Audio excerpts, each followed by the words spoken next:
كاين حكاية لما تسمعها مستحيل تنساها، قصص غامضة، أسرار مخفية، حقائق مازالت مجهولة.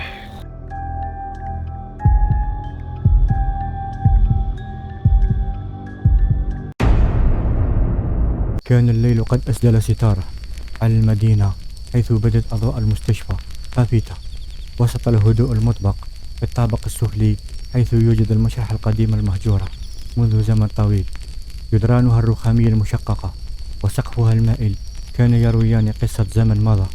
لكن تلك الليلة الباردة كانت مختلفة، لأنها أعادت الحياة إلى هذا المكان المظلم بوصول الدكتور سامي، طبيب شرعي شاب يتميز بالشجاعة والفضول.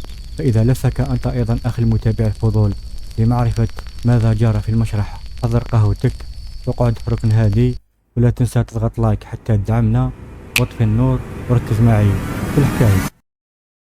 بينما كنت أقترب من المبنى شعرت ببرودة غير طبيعية تحيط بي، رغم أن الطقس لم يكن سيئا بشكل خاص. كان هناك شيء ما في الهواء يجعلني أشعر بأن هذه الليلة لن تكون كباقي الليالي. الضوء القمري كان ينعكس على النوافذ المكسورة للمشرحة، وكأنه يكشف عن أسرار مدفونة منذ زمن بعيد. عندما فتحت الأبواب الخشبية المتهالكة للمشرحة شعرت برائحة الموت تملأ المكان، وانتشرت رائحة قوية من الرطوبة والعفن في الأنفاس. كان الصمت ثقيلا، لكنه ليس صمتا عاديا، بل كان صمتا مليئا بالتوتر، وكأن المكان ينتظر شيء ما. جلست خلف المكتب أتصفح بعض الأوراق، بينما تنبعث من جهاز التكييف أصوات مزعجة تزيد الأجواء رهبة. في هذه اللحظة دفع باب المشرحة ببطء ليظهر ضابط الشرطة، وهو يجر النقالة التي تحمل الجثة المغطاة بملاءة بيضاء.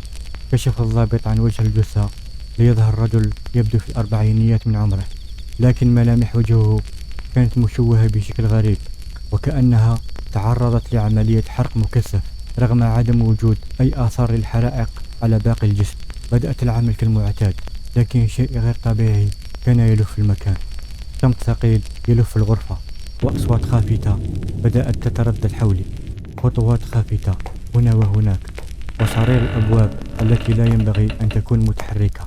حاولت تجاهلها مقتنعا بأنها مجرد نتيجة الوحدة والمكان القديم. بدأ التشريح مع اقتراب عقارب الساعة من منتصف الليل، ومع استمراري في الفحص الخارجي لاحظت شيئا غريبا للغاية. مجموعة من الرقم والرموز الغريبة كانت محفورة بدقة على الجلد، خاصة حول البطن والصدر.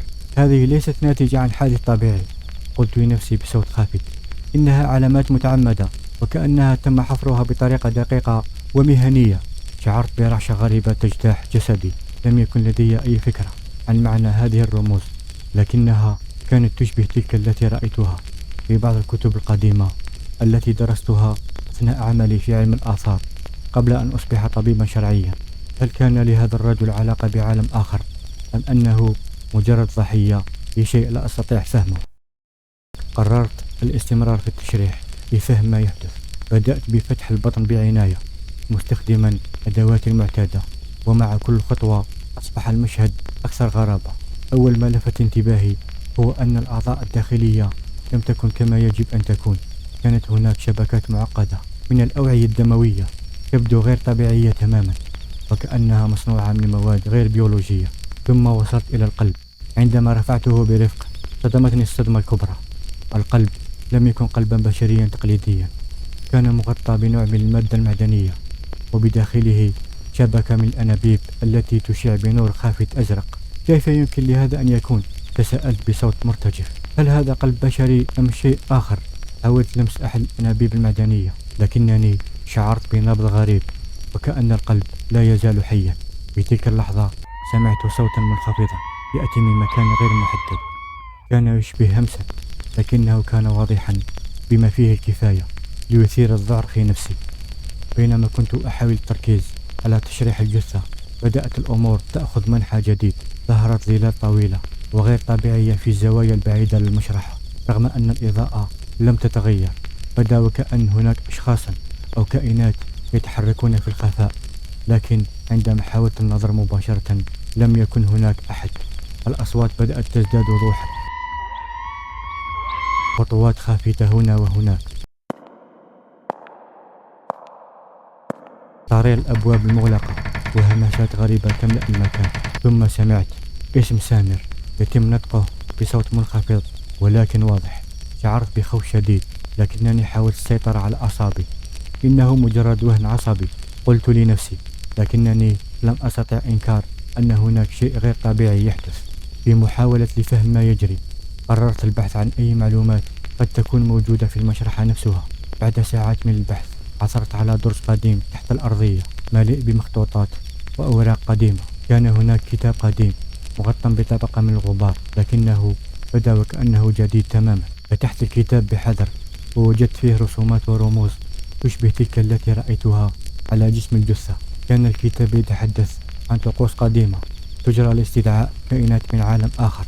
كان هناك ذكر للحاوي، وهو الشخص الذي يتم تحويله إلى وعاء لهذه الكائنات باستخدام طقوس معقدة. الكتاب ذكر أيضا أن المشرحة كانت مكان لهذه الطقوس منذ سنوات، وأن الذين أجروها كانوا مجموعة من العلماء والباحثين الذين أرادوا اختراق حدود العالم الطبيعي، لكنهم فشلوا وتركوا وراءهم لعنة تطارد كل من يدخل المكان.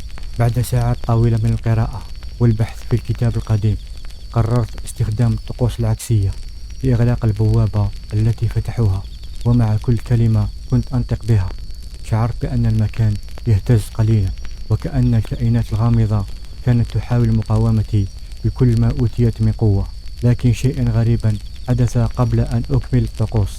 بينما كنت أركز على الكلمات الأخيرة، سمعت صوتا عميقا يأتي من الجثة نفسها. كان صوتا مختلفا عما سبق، لم يكن همسا أو صريرا، بل كان كلاما واضحا، لكنه لم يكن بلغتي. كلمات غريبة مليئة بالقوة والتهديد خرجت من فم الجثة المفتوح وكأنها كانت حية. Nunaudas clodas quod persium est, ingrassus is mundum nununtum est solves persium. تركت الكلمات تتردد في الهواء، وأدركت حينها أنني قد ارتكبت خطأ كبيرا. لم أكن مستعدا لهذا النوع من القوة، ولم أكن أعرف كيف أتعامل معها. بدأت الأضواء في المشرحة تتلاشى تدريجيا، والأصوات أصبحت أعلى وأقرب. ظهرت ظلال طويلة في الزوايا، لكن هذه المرة لم تختفي عندما حاولت النظر إليها. في تلك اللحظة شعرت بيد باردة تمسك كتفي. لم أستطع التحرك أو حتى النظر خلفي. الكلمات التي كنت أرددها توقفت، والصمت الثقيل عاد ليملأ المكان. ثم كل شيء انطفأ. بعد تلك الليلة لم يرى سامر مرة أخرى. اختفى تماما، كما لو أنه ببساطة انمحى من الوجود. الشرطة فتحت التحقيق، لكنه لم يصل إلى أي نتيجة. المشرحة القديمة أغلقت نهائيا، وأصبح مكانا محظورا على الجميع. مرت الأشهر ثم السنوات، حتى نسي الناس تفاصيل الحادثة تدريجيا، باستثناء بعض الشائعات التي كانت تتردد بين السكان المحليين. لكن في أحد الأيام عثر عامل صيانة كان يقوم بإصلاح خط مياه قريب من المشرحة على شيء غريب مدفون تحت الأرض، صندوق قديم محكم بإغلاق. فتح الصندوق ليجد بداخله دفترا صغيرا مليئا بالكتابة والرسومات الغامضة. كان الدفتر يبدو وكأنه مملوء بأحداث تلك الليلة المشؤومة، مسجلا بكل التفاصيل: الجثة المجهولة، العلامات الغريبة، القلب البعداني، الأصوات والظلال، وكل ما حدث داخل المشرحة. آخر صفحة في الدفتر كانت تحمل كلمات مكتوبة بخط يد مرتعش: إذا كنت تقرأ هذا فأنت الآن تعرف حقيقة ما حدث لي. لا أعلم إن كنت لا زلت على قيد الحياة أو أصبحت جزءا من ذلك العالم الآخر، لكن تذكر دائما بعض الأسرار ليس من المفروض أن تكشف. لم يكن هناك أي توقيع، لكن الكلمات كانت واضحة بما فيه الكفاية. هل كان الدكتور سامي قد كتب هذا قبل أن يتعرض للعنة، أم أن الكائنات التي استدعاها دون قصد هي التي تركت هذا التحذير خلفها؟ حتى اليوم لا أحد يعرف الإجابة.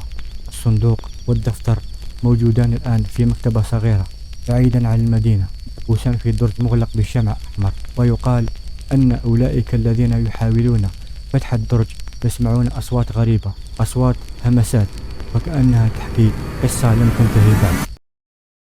وبهذا نكون وصلنا نهاية القصة. واش تظنوا كان مصير الدكتور سامر؟ هل اختفى للأبد أم أنه سيعود؟ خليوا لي رأيكم في التعليقات ونشوفكم في القصة الجاية. سلام.